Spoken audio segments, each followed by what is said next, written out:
اس کے بعد میں جناب چودھری عثمان صاحب جو سینئر رہنما ہیں جموں کشمیر لبریشن فرنٹ کی بلوچستان کے، ان سے گزارش کروں گا کہ وہ اپنے خیالات کا اظہار کریں۔ بسم اللہ الرحمن الرحیم۔ جناب صدر محترم توقیر گیلانی صاحب اور دیگر تمام دوستوں جو اس پنڈال میں موجود ہیں، آپ کے آنے کا بہت شکریہ۔ السلام علیکم میرے بھائیوں، کیونکہ وقت کی کمی بھی ہے، ڈاکٹر صاحب کو سننا ہے، وہ ہمارے مہمان ہیں۔ ہم تو یہاں شور شرابہ پچھلے 30 سال سے کرتے ہی رہے ہیں۔ دراصل 2-3 باتیں یہاں ہیں، یا مختلف جماعتوں کے یا مختلف خیالات رکھنے والے میرے بھائی بیٹھے ہیں۔ پہلی تو چیز یہ ہے کہ بعض اوقات اور اکثر اوقات یہ کہا جاتا ہے کہ آزادی کی بات کرو، خود مختاری کا نام نہ لو۔ میں ایک بات پوچھنے لگا ہوں آپ سے، آپ میں سے کوئی اس کا جواب مجھے دے، کیا کوئی اپنے گھر سے جب چلا تھا راولہ کوٹ سے، کوٹلی سے، نجار سے، میرپور سے، وہ صرف چلا تھا میں سفر کر رہا ہوں، یا اس نے اپنی منزل کا تعین کیا؟ تو میرا خیال ہے کہ منزل کا تعین کیے بغیر مسافت شروع نہیں کی جاتی۔ ہمیں یہ نہ کہا جائے کہ خود مختاری کی بات نہ کرو، ہمیں یہ نہ کہا جائے کہ صرف آزادی کی بات کرو۔ اگر آزادی ہے تو آزادی کی ڈیفینیشن دے دو۔ آزادی کی ڈیفینیشن خود مختاری ہے۔ مجھے ایک دفعہ ایک ٹکٹ دے دیا ایک ٹریفک انسپیکٹر نے، تو میں جب کورٹ میں گیا تو وہاں جج نے مجھے کہا کہ ایک طرف لکھا ہوا تھا نو اسٹینڈنگ اور ایک طرف لکھا ہوا تھا نو پارکنگ۔ تو جو میں نو پارکنگ تھا نا، مجھے وہاں ٹکٹ دیا، میں سیٹ پہ بیٹھا تھا، تو جج نے مجھے کہا کہ no parking is definition is no standing.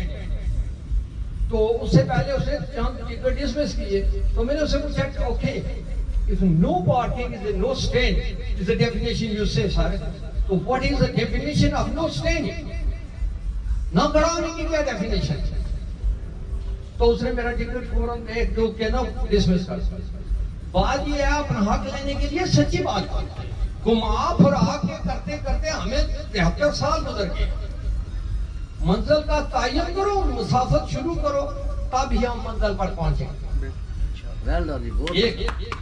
دوسری بات یہ آپ کی آزاد کشمیر کی مختلف سیاسی پارٹیوں سے رابطے بھی ہیں، آپ ان کے لیے کام بھی کرتے ہیں، سارا کچھ کرتے ہیں، کرتے رہو۔ پھر آئندہ 100 سال اور انتظار کرو آزادی کے، کیونکہ آپ نے ابھی منزل کی تعین کیا ہی نہیں ہے، آپ ویسے ہی مسافت کر رہے ہیں۔ ایسا مسافر کبھی منزل پر نہیں پہنچتا جو منزل کا تعین نہ کرے۔ میں کشمیری پوری قوم کو یہ درخواست کرتا ہوں۔ مجھے آج پھر انہوں نے چیف آرگنائزر بنا دیا۔ میرے اگر کوئی بندہ JKLF کی رکنیت لینا چاہتا ہے تو پلیز میرا ٹیلی فون نوٹ کر لے، 347-977-9230۔ آئیں، بات کریں، جو کچھ ہمارے پاس ہے، جو ہم نالج رکھتے ہیں وہ آپ کو بتائیں۔ ایک بات کلیئر ہو گئی ہے، واضح ہو چکی ہے۔ اگر آپ آج بھی یعنی شک و شبہ میں ہیں تو میرا خیال ہے غلط سوچ ہے ہماری۔ ہندوستان اور پاکستان کشمیر کو تقسیم کرنے کے لیے متحد ہو چکے ہیں، اور یہ کام جنرل مشرف نے بیک ڈور ڈپلومیسی کے تحت کیا تھا۔ آپ میں سے اگر کسی نے محمود قصوری جو اس وقت کا وزیر خارجہ تھا اس کا انٹرویو نہیں سنا تو آئندہ انٹرنیٹ پہ جائیں اور سنیں، وہ کیا کہتا ہے کہ مسئلہ کشمیر کو ہم نے حل کر دیا تھا، صرف سائن ہونے باقی تھے۔ سائن کیوں نہیں ہوئے؟ کیونکہ میری اللہ کی رضامندی اس میں شامل نہیں ہے۔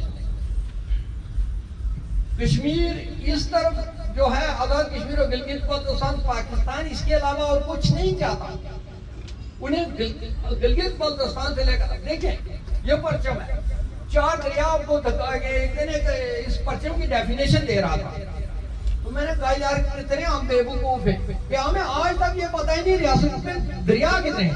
وہ ڈیفینیشن دیتا ہے کہ 4 دریا ہیں، وہ 4 دریا یہاں مینشن کیے گئے جو آزاد کشمیر اور گلگت بلتستان سے ڈالے ہیں۔ ریاست جموں کشمیر کے اندر 20 دریا جن کے اوپر ڈیم بنے ہوئے ہیں، اور 13 ڈیم ہندوستان بنا چکا ہے، ان کے آپ خود کون سا۔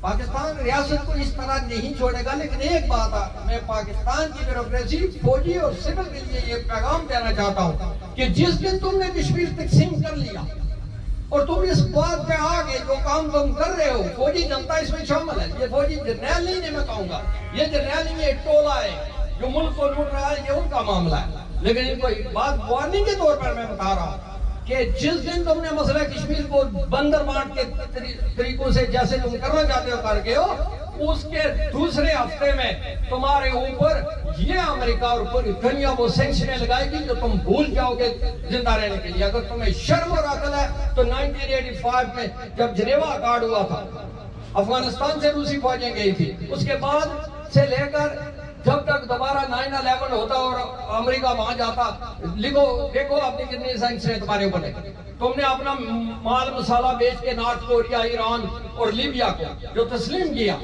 کیا انہیں بیچا تھا؟ وہ بیچ کر تم نے گزارا کیا. آج کے بعد یہ مال بدال تم نہیں بیچو گے. انہوں نے کہنا ہے کہ ہندوستان سے تمہارا معاملہ کشمیر کا ختم ہو گیا. ہمیں تو بیٹا تقسیم کرنے لگے ہو. ہم کشمیری وہ لوگ ہیں جو دریائے جہلم سے لے کر سری نگر کی چوٹیوں تک 5 وقت نماز میں پاکستان کی سالمیت اور اس کی خیریت اور اس کی ترقی کے لیے دعا کرتے رہے. آج ہمیں یہ صلہ ملا کہ ہماری ریاست کو تم تقسیم کرو اور ہمارے وسائل لوٹنے کی بات کرو. ہمیں پتہ ہے 30 کھرب روپے کی تو تم بجلی لوٹ رہے ہو اور تم یہ چاہتے ہو. اور یہاں تک بھی کہ عبد الغنی باجی حریت کانفرنس والوں کو انہوں نے کہہ دیا تھا کہ لیکن بلوچستان ہمیں دے دو تو باقی ویلی تمہیں ہم انڈیپینڈنٹ کر دیں گے. تو انہوں نے کہا یہ بات ہمارے پاس میں نہیں. آج بھی یہ اسی کام پر کام کر رہے ہیں. لیکن یاد رکھنا جس دن یہ بندر مارٹ ہوگی اس کے ایک ہفتہ بعد پاکستان کو کہا جائے گا آدھی فوج کر دیں. تیرے پاس تو کھانے کے لیے پیسے نہیں ہیں. یہ 18 لاکھ فوج تو نے کیوں رکھی؟ اور پاکستانی فوجی جنتا یہ جان لے کہ نہ ہی تم صدام سے زیادہ طاقتور ہو، نہ ہی تمہاری فوج اس سے زیادہ طاقتور ہے، اور نہ ہی تمہارے پاس اس سے زیادہ تیل ہے. تمہاری ہر چیز بند کر دی جائے گی. پھر تم خود ایک دوسرے کو گولیاں مارو گے، کیونکہ یہ خدا کی طرف سے عذاب تم پر آئے گا جو تم کشمیری بے گناہ لوگوں کے ساتھ ظلم کرنے لگے. یہ ظلم ہے کہ ہمیں تقسیم کیا جائے. ہم 72 سالوں سے ان کی سلامتی، ہم نے خون دیا، ہم نے جانیں دی، ہم نے ان کو پانی اور بجلی فراہم کی. لیکن ہمارے ساتھ انصاف یہ ہو رہا ہے کہ آج کل آزاد کشمیر سے بچوں کو اٹھایا جا رہا ہے. کل 3 بچوں کو مظفر آباد سے پرسوں اٹھایا گیا اور ایک بچے کو قتل کر دیا گیا وا فیکٹری میں، اور دوسرا ان کے پاس ہے اور تیسرا آزاد کشمیر کے تھانے میں. اور پاکستانی انٹیلیجنس ایجنسی کی جو وہ ہے وہ بغیرت کتے ہیں، وہ آزاد کشمیر پولیس کی وردی لگا کر جاتے ہیں لوگوں کو اٹھانے کے لیے. یہ ظلم جو ہے کہ اس کے لیے بولنا پڑے گا. ایک بات یاد رکھنا، آج کسی کا بچہ اٹھایا ہم خاموش ہیں، کل جب ہمارا اٹھایا جائے گا پھر ہمیں پتہ چلے گا ہمارے ساتھ ہو کیا گیا. لہذا اپنے بچوں کے تحفظ کے لیے، اپنے مستقبل کے تحفظ کے لیے، آپ نوجوان اس ریاست کا مستقبل ہے، اپنی ذمہ داری کو سمجھیں. اور میں اس سے زیادہ وقت آپ سے نہیں لوں گا، لیکن ایک بات یاد رکھیں، کوئی قوم کبھی آزاد نہیں ہوتی جب تک وہ متحد نہیں ہوتی. اور جب تک ہماری وہ بھائی نے کہا کہ برادریزم تو انہوں نے بنایا ہوا نا جو یہ ٹوٹی نلکے کی سیاست کر رہے ہیں. ہمارا اس سے تو کوئی تعلق نہیں. لا الہ الا اللہ محمد رسول اللہ، ہم سب آئی. یہ کون سی بات ہوئی جی؟ ہم کشمیری کیونکہ آپ متفق نہیں ہیں لہذا ہم ان کو آزادی نہیں دے سکتے کیونکہ کشمیری متفق نہیں. یہ ایسے ہوا کہ کسی آدمی کا اگر کسی سے لڑائی ہے، جھگڑا ہے زمین کا، تو یہ کہا کیا جائے کہ بھائی آپ تو 4 بھائی ہیں، آپ 4 بھائی متفق نہیں ہیں، اس لیے ہم آپ کو آپ کی زمین کا وہ حصہ واپس نہیں دیتے. بھائی تمہارا اس کے اطاعت سے کیا تعلق ہے؟ تم نے جو قبضہ کیا ہے، جو حق مارا ہے، وہ اس کی بات کرو. قرآن پاک کے اندر اللہ کی ذات فرماتی ہے، وہ صاحب جانتے ہیں، اللہ کی ذات فرماتی ہے اے نبی کیا دو مومنوں کو کہ وہ اپنے عہد و پیمان پر قائم رہیں چاہے وہ کافروں ہی سے کیوں. تو سب سے پہلا جو معاہدہ کیا تھا قائد اعظم محمد علی جناح نے، معاہدہ قائمہ، وہ مہاراجہ ہری سنگھ کے ساتھ کیا تھا. اس کے بعد ابھی ذکر کیا کھوکھر صاحب نے، جس قرارداد کا ذکر کر رہے ہیں، یہ 5 جنوری 1949 کو پاس ہوئی تھی. اس کے اندر پاکستان نے لکھ کے دیا ہوا ہے کہ Pakistan have to withdraw from Kashmir completely, unconditionally and immediately. یہ دوسرا بات. And India have to withdraw his bulk of forces. وہ اپنی میجارٹی فورسز وہاں سے withdraw کرے. یہ دوسرا.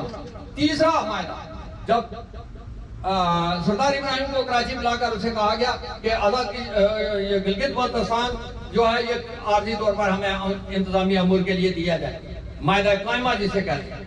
ہم یہ کہتے ہیں قرآن کی روح سے اللہ کی ذات فرماتی ہے, نبی نے امت کو بتایا کہ اپنے وعدوں پر قائم رہو, صلح عادیہ پر قائم رہے, چاہے وہ نقصان کا وعدہ تھا, وہی صلح عادیہ 1 سال کے بعد فتح مکہ کا موجب. ہمیں یہ کہا جا رہا ہے کہ ہم نے مدینہ کی ریاست قائم کر, کیسے؟ ہم بے وقوف ہیں, ہم نے قرآن نہیں پڑھا. مدینہ کی ریاست میں کہاں بت تھے, کہاں مندر تھا؟ مندر تو کعبہ میں تھے. 360 جو اٹھا کر باہر پھینکے فتح مکہ کے دن. لہذا یہ عالم موجود بیٹھے ہیں, ان سے پوچھ لو مدینہ میں نہ کوئی مشرک تھا نہ کوئی مندر تھا, وہاں عیسائی تھے اور یہودی تھے. لہذا ہم کوئی کسی سے ہماری کوئی دشمنی نہیں, ہم پاکستان کے خیر خواہ ہیں اور اس کی ملک کے ساتھ ہمدردی رکھتے ہیں کیونکہ وہاں بھی 20 کروڑ مسلمان. لیکن ہمارے ساتھ کیے ہوئے وعدے پورا کرنا پاکستان حکومت اور اس کی بیوروکریسی, فوجی اور سیاسی ٹولے کا فرض بنتا ہے قرآن کی روح سے, نبی کے قول سے. لہذا وہ پورا کریں. میں اسی کے ساتھ اجازت چاہتا ہوں. اللہ حافظ. بہت خوب جناب. یہ تلفات چودھری صاحب بڑے پیارے انداز سے انہوں نے کشمیر کے مسئلے کو ایکسپلین کیا.